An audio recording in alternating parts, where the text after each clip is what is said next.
Thank you, Chairman Reed, and thank you, Ranking Member Wicker.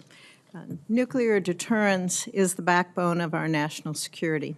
It underpins every operational plan that we have, and every administration since the 1960s has validated the need for our nuclear triad. While the Air Force and the Navy are responsible for the bombers, ICBMs, missiles, and submarines, it is the NNSA and the Department of Energy who are responsible for the designing, manufacturing, and certifying of the nuclear weapons themselves.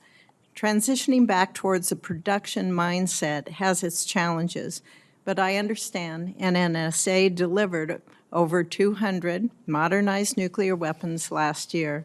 And I'm glad to see that progress is being made, Administrator, and that NNSA is reprioritizing the production and delivery of nuclear weapons.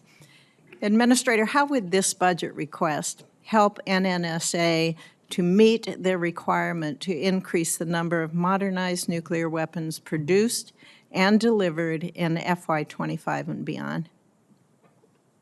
Thank you, Senator Fischer. We appreciate your recognizing that we have made significant accomplishments.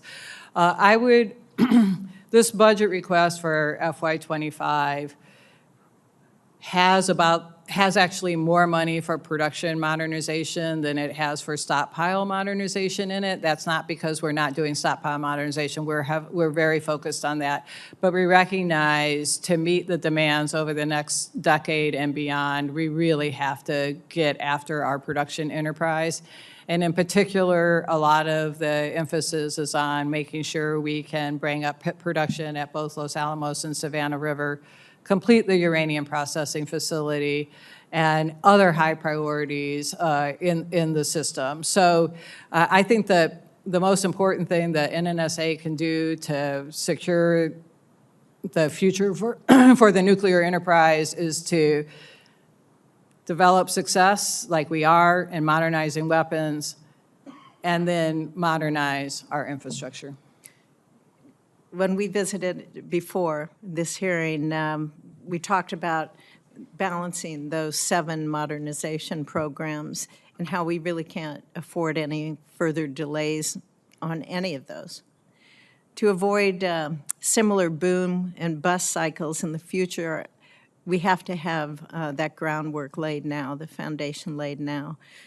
Can you tell me how NNSA is working with STRATCOM to assess future threats in the late 2030s and beyond to be able to identify the likely requirements for future nuclear weapons programs? Yes, Senator, thank you.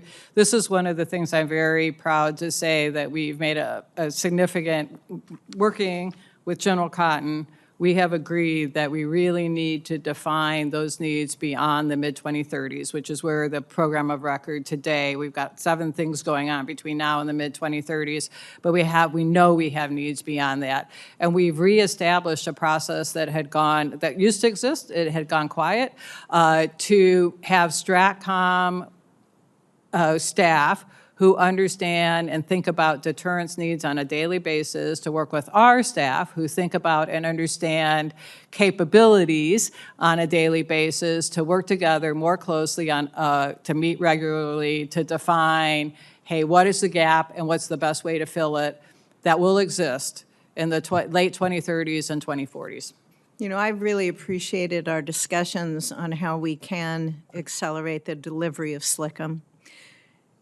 And I've appreciated that you have that request in the unfunded priority list for $70 million for SLCM. I think that does demonstrate a really clear commitment to meeting the requirements that are now set in law. Administrator, can you provide us with an update on how the NNSA is moving forward with the development of the warhead? Yes, we are working very closely with the Navy as they define their delivery platform to define the warhead that will match well to that.